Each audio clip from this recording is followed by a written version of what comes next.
Shalom. Shabbat Shalom. And Chag Sameach. Today is Shemini Atzeret, which is the 8th day of Assembly. It's Leviticus 23, 36 through 37. Numbers 29, 35 through 39. 1 Kings 8, 51 through 61. And Acts 7, 8. The 7 days of Sukkot, which end with Hoshana Rabbah, are followed by another festival, Shemini Atzeret, the 8th day of Assembly. The Torah says, the 8th day shall be an assembly for you. You may not do any mundane work, Numbers 29:35. It is a festival in its own right, independent of Sukkot, and is observed one day in the land of Israel. Outside the land of Israel, it is observed 2 days. Leviticus 23, 36 through 38. For 7 days you shall present food offerings to the Lord. On the 8th day you shall hold a holy convocation and present a food offering to the Lord. It is a solemn assembly. You shall not do any ordinary work. These are the appointed feasts of the Lord, which you shall proclaim as times of holy convocation, for presenting to the Lord food offerings, burnt offerings, and grain offerings, sacrifices and drink offerings, each on its proper day, besides the Lord's Sabbaths, and besides your gifts, and besides all your vow offerings, and besides all your freewill offerings, which you give to the Lord. Most people don't know that the 8th day is a separate festival from Sukkot. They usually always refer to it as the 8th day of Sukkot, when in Scripture it is separated from Sukkot. It's the culmination of Sukkot. Sukkot is the 7 days period of time that people believe represents the Olam Haba, the world to come, the 1,000 years of the Messianic kingdom. But then everybody always talks about the 1,000 years of the Messianic kingdom, but they never talk about what comes after the 1,000 years of the Messianic kingdom.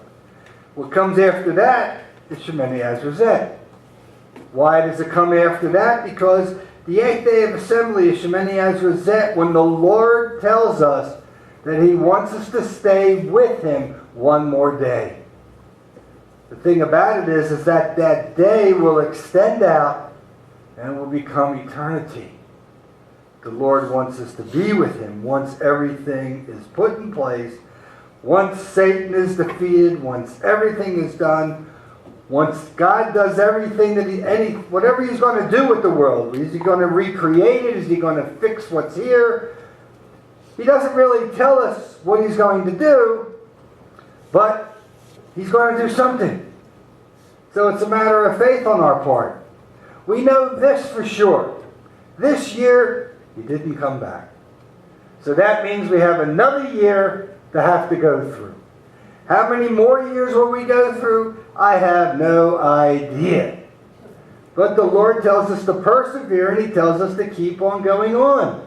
So that's what we're supposed to do. We keep on going on, and we use the opportunities that God presents to us to share our walk with other people. It's about being an example. It's not about beating somebody over the head with the Bible. I've said that before. You can't bring anybody to the Lord by beating him over the head with the Bible. You can threaten him with hell and damnation and everything else, and that might get a momentary repentance on their part, but will they stick with it? That's what it comes down to. But if you show them that you're living the life, that you have that lifestyle in you, that you have God's Spirit within you, and you're doing your best to keep your faith with Messiah and to walk the path of Torah, then you can be an example to somebody else. Doesn't mean that we're perfect. We are not perfect. We are imperfect people. We are a work in progress. We have problems. We have to live with those problems. We have to work through those problems. We have to do everything that we can do. So here we are at the last of the fall festivals. But then we're going to come into the spring, and we're going to start the spring festivals all over again. One thing we know is that the spring festivals have all been fulfilled. It's the fall festivals that we're still waiting for Him to be fulfilled. So the festivals, what are they for us? They're an outline of God's plan. God has a plan. The spring festivals of Passover, unleavened bread, first fruits, and Shavuot were all about the Messiah's first coming. And they have been brought to fulfillment with his death and resurrection and the giving of the Ruach HaKodesh, the Holy Spirit, to mankind. This is only the beginning of the story. We need the fall festivals to complete it. So we need to keep this in mind. That's why God calls them the Moedim. The Moedim is translated as the appointed times. God sets these times for us to meet them, and they don't change. He's never done away with these festivals. These festivals are always there, but a lot of people don't know about that, and they don't understand that. But once they understand about God's festivals, that begins to bring them in. What is the first of God's festivals? The Sabbath. It's the first one that's mentioned in Leviticus chapter 23. The unique thing about the Sabbath is that when God mentions it in Leviticus chapter 23, he deliberately separates it from the rest of the festivals. Why? Because the Sabbath is unique in that we're going to keep it every single week. It's a remembrance. It's to prepare us for the other festivals which only occur once a year. So we have to keep the weekly Sabbath because God tells us to. Do we do it because we have to do it and we really start grumbling about having to give it and do it and all that kind of stuff for that? No, we do it because we want to do it. Because this is what God expects from us. So we do it and we're supposed to be happy about it. Yeah, sure. We all would like to sleep late on Saturday. Okay? But you got Sunday you can sleep late on. Okay? That is if you sleep late. Some people get up early. Well, it depends on what time you get up. Revelation 3:7, or starting in 3:7. To the angel of the Messianic community in Philadelphia, write, here is the message of the HaKodesh, the Spirit, the true one, the one who has the key of David, who if he opens something, no one else can shut it. And if he closes something, no one else can open it. I know what you are doing. Look, I have put in front of you an open door, and no one can shut it. I know that you have but little power, yet you have obeyed my message and have not disowned me. Here, I will give you some from the synagogue of the adversary, those who call themselves Jews but aren't. On the contrary, they are lying. See, I will cause them to come and prostrate themselves at your feet, and they will know that I have loved you, because you did obey my message about persevering. I will keep you from the time of trial coming upon the whole world to put the people living on the earth to the test. I am coming soon. Hold on to what you have, so that no one will take away your crown. I will make him who wins the victory a pillar in the temple of my God, and he will never leave it. Also, I will write on him the name of my God, and the name of my God's city, the New Yerushalayim, coming down out of heaven from my God, my own new name. Because you did obey my message about persevering, I will keep you from the time of trial coming upon the whole world to put the people living on earth to the test. He made a promise to the people of the congregation in Philadelphia. Is that talking about the rapture? I doubt it. Okay? The rapture is a term that doesn't even exist in the Bible. It's not there. The book of Daniel talks about an event called the catching away. That lines up with what they're talking about here in Revelation 3:10. The interesting thing about it is that in this chapter 2 and chapter 3 of the book of Revelation, he talks about 7 congregations there. And he lays out each one and he lays out their problems. But here he's speaking about the congregation of Philadelphia, and he says that I will keep you from the time of trial coming upon the whole world to put the people living on earth to the test. One group of people is given this promise. Is that talking about the church? I doubt it. I sincerely doubt it. Is it talking about all Messianic believers? I sincerely doubt that also. So, who are these people that he's talking about? They persevered. No matter what was thrown at them, they held their ground, and they stood as an example to everyone else. It didn't mean they went about beating people over the head, like I said before with the Bible. It's because when they were asked to give a witness, they gave a testimony. They did it because they needed to, because God expected that from them. He expects that from us. We are an example. We are to be witnesses. We are out there in the world every single day. How is the world supposed to learn about Messiah if we're not living him in our lives and then we're showing him when we have the opportunity? You know, we need to do the best that we can while we're here. Yes, I would love to be one of these people that God is going to keep from the time of trial. And I believe that he's talking about the tribulation and the great tribulation. I think most people are going to go through the tribulation. But he's going to keep a group of people from the great tribulation. Is he going to all of a sudden go poof and take them out of here and take them to heaven? He doesn't tell us that. He doesn't say that. He says that he's going to keep this group of people, and he's going to hold them, keep them from what's going to happen here on the earth. Doesn't say he's going to take them to heaven, but it doesn't mean that he can't take them to someplace here on the earth where he can protect them. I mean, a lot of people talk about Petra. A lot of people mention that. It's in Jordan. It's a place that's there, and it exists. It's an old place. Some people talk about that that's where the Lord is going to take and do his people. Some people talk about the latter-day Exodus. I don't know if there's going to be a latter-day Exodus. I don't even know where they come up with a latter-day Exodus. I have no idea where in the Bible is talking about a latter-day Exodus.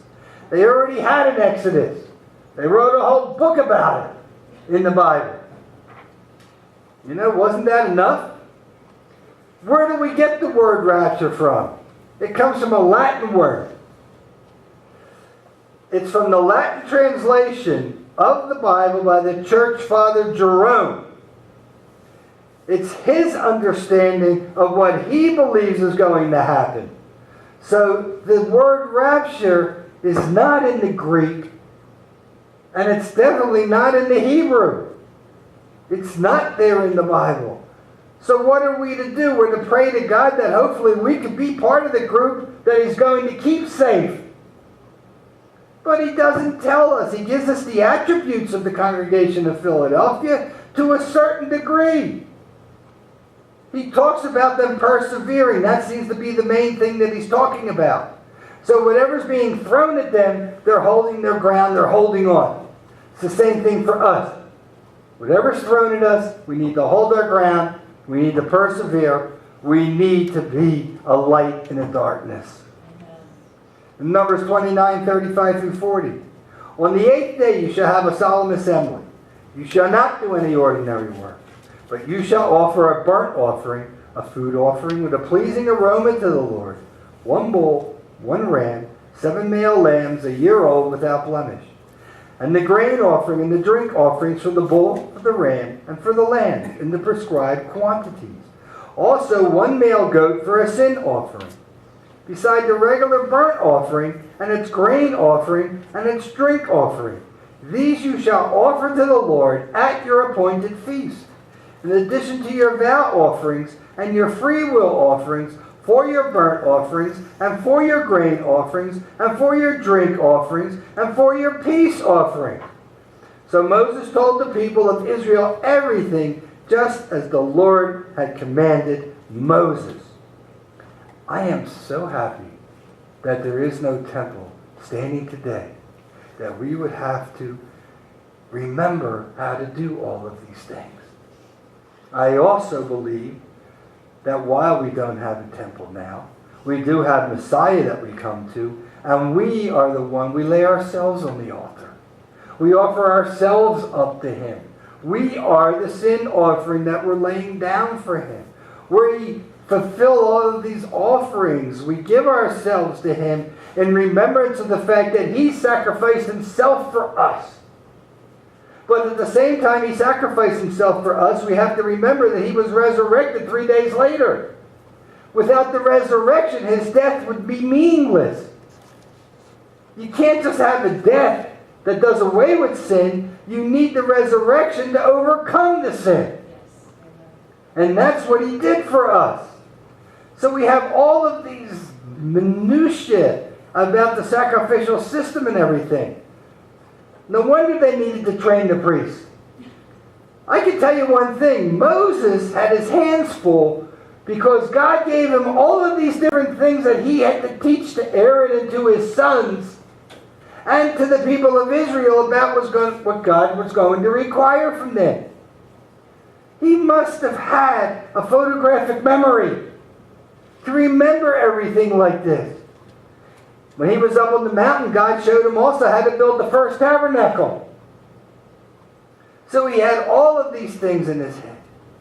He knew all of these things that had to be done, all of the things that were going to have to be made for use in the tabernacle. Also how to build the Ark of the Covenant, the Ark of the Testimony, the witness. There is so much that goes on. What also sets the 8th day apart is that it is treated as a Sabbath. It is to be a solemn assembly without any ordinary work. Now, usually I don't do this, but I'm going to do it this time. I'm going to make a reference to a Kabbalistic teaching. Kabbalah is Jewish mysticism. But not everything that they define as being Kabbalah is actually bad. Sometimes they take things and they just throw it in there and you have to separate it out. The number 7 symbolizes perfection. Perfection that is achievable via natural means. While 8 symbolizes that which is beyond nature and its inherently limited perfection. So the 8th day is the day beyond the 7 days. Creation was a time-constrained event in the physical world, while 8 is the time beyond time. This teaching is tied to Kabbalistic teaching, which is based on Jewish mysticism. What we need to keep in mind is that some things tied to Kabbalah are biblical truths. What we define as the supernatural can be God-given miracles, examples of his power. I mean, all the things that happen around you, that people go, ooh, there's ghosts and all these different things that are around us. Yes, there is a spirit world. There is a world that exists right alongside of us. But it's God's world. And it's under God's control. Satan also dwells in that world. So Satan has command over the earth right now. So when you want to talk about ghosts and all these other different things, you have Satan that's out there. Why can't he be in charge of some of that? Didn't God give him dominion over the earth? Doesn't Satan answer to God? Doesn't he have to appear before God and give a accounting of the work that he's doing? So what's the work that he's going? Going to and fro, back and forth across the earth, trying to deceive everybody. He's trying to cause turmoil in the world. And he's doing a very good job these days. I mean, everywhere you turn, every single day. I put the news on this morning just before we were getting ready and everything. I turned it off. I couldn't take it anymore. It's the same thing they repeat over and over and over again and again and again. And it gets more. Even on my cell phone, when I look at the thing, it's the same thing over and over and over. I turned off some of it. I just want to get the main stories. But the main stories are the same thing. There's a flood. There's a fire. There's going to be a possible World War III. Everybody wants to point their weapons at one another. The first one to fire it off is going to blow somebody else up. You got no idea what's going to happen. All you have to do is hold on and just ride that horse, people. That bucking bronco is really going to go for it. Are you ready for it? It's like a roller coaster going up and down. It's going all over the place that's out there. We definitely don't have peace in this world. But we do the best that we can in this life because we're here. We can't isolate ourselves. Where are we going to go? Are we all going to go up on top of the, Oregon Mountains and sit up there? The wind will blow us off. When the sun goes down, we'll freeze. You don't give me an RV, I'll be happy. But then everybody else will want to come in. There's only so much room. 1 Kings 8, 54 through 66. Now as Solomon finished offering all this prayer and plea to the Lord, he arose from before the altar of the Lord, where he had knelt with his hands outstretched toward heaven. And he stood and blessed all the assembly of Israel with a loud voice, saying, Blessed be the Lord, who has given rest to his people Israel according to all that promised. Not one word has failed for all his good promise, which he spoke by Moses his servant. The Lord our God be with us as he was with our fathers. May he not leave us or forsake us, that he may incline our hearts to them, to walk in all his ways and to keep his commandments, his statutes, and his rules which he commanded our fathers. Let these words of mine, with which I have pleaded before the Lord, be near to the Lord our God day and night. And may he maintain the cause of his servant and the cause of his people Israel, as each day requires. That all the peoples of the earth may know that the Lord is God, there is no other. Let your heart therefore be wholly true to the Lord our God, walking in his statutes and keeping his commandments, as at this day. Then the king and all Israel with him offered sacrifice before the Lord. Solomon offered as peace offerings to the Lord 22,000 oxen and 120,000 sheep. So the king and all the people of Israel dedicated the house of the Lord. The same day the king consecrated the middle of the court that was before the house of the Lord. For there he offered the burnt offering, and the grain offering, and the fat pieces of the peace offerings, because the bronze altar that was before the Lord was too small to receive the burnt offering, and the grain offering, and the fat pieces of the peace offerings. So Solomon held the feast at that time, and all Israel with him, a great assembly, from Lebo Hamath to the brook of Egypt, before the Lord our God, 7 days. On the 8th day, he sent the people away, and they blessed the king and went to their homes joyful and glad of heart for all the goodness that the Lord had shown to David his servant and to Israel his people. Solomon dedicated the first temple. That was a heck of a lot of animal sacrifices. He must have been saving that up for a long time in order to get ready to do that. Be amazed. I don't know how they did that in one day, sacrificing all of that. But priesthood by that time would have grown, and they would have had every single priest working on that day because it was a festival day. The priest always worked on every single festival day, all of them. In the time of David, David broke them down into what they called courses.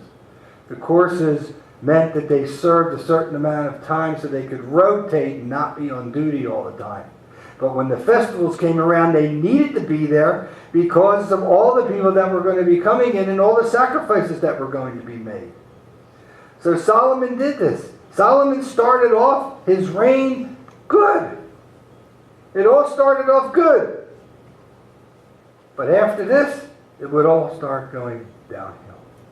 But you notice, it talks about he held the feast at that time, and he held it for 7 days. And then on the 8th day, he sent the people away. Be the same thing with the Lord, with Sukkot and Shemini Atzeret. Celebrates with the people for 7 days during the 1,000 years of the Messianic kingdom. Because you have to remember, a day to the Lord can be 1,000 years, and 1,000 years can be a day. It doesn't matter. Time means nothing to God. God dwells outside of time, and then he steps into time when it's necessary.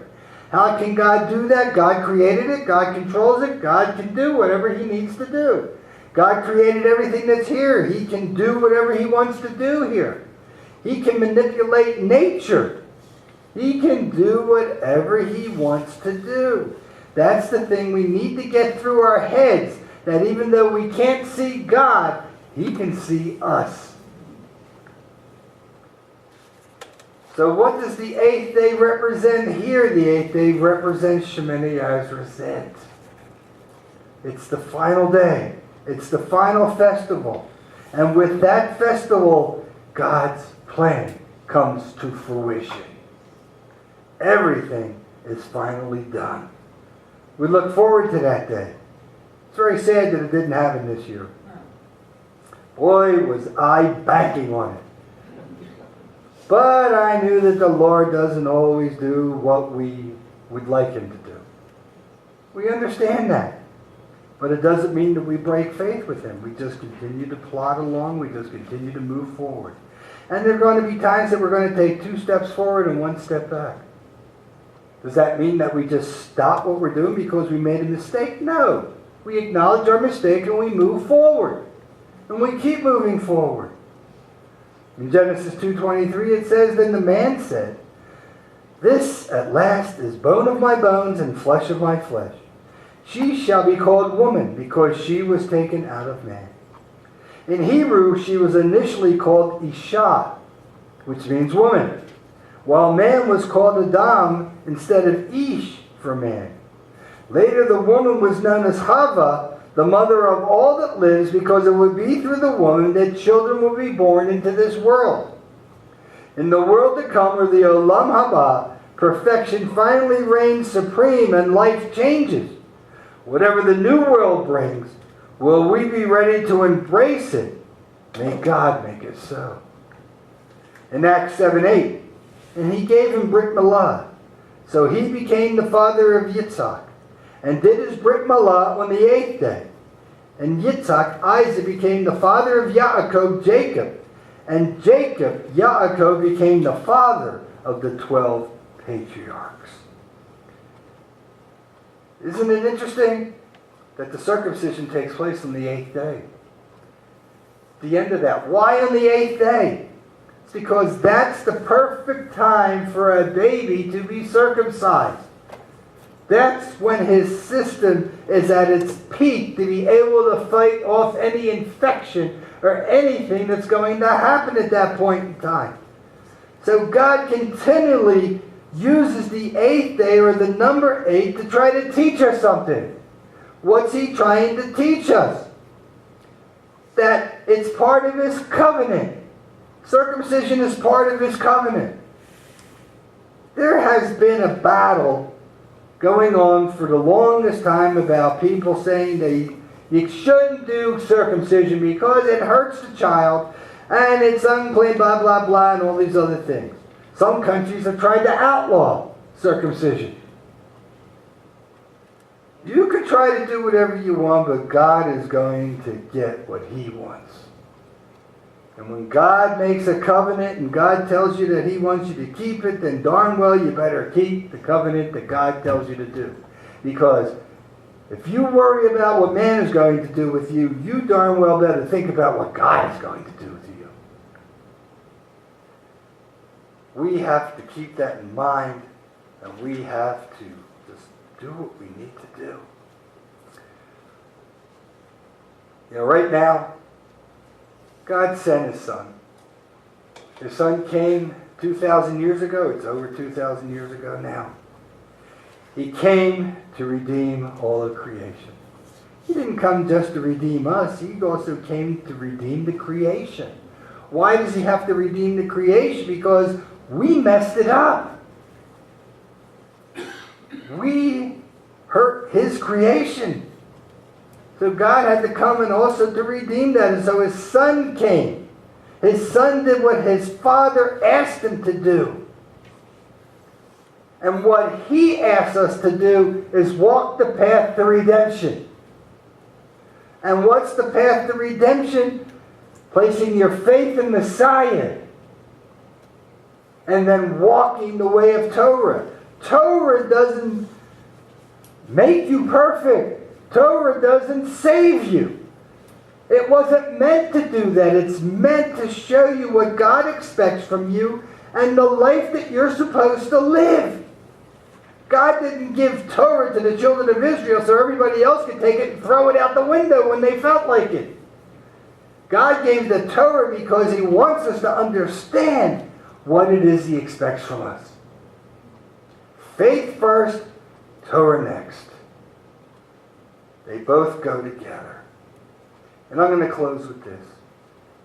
Torah man says, "My Lord knows the way through the wilderness.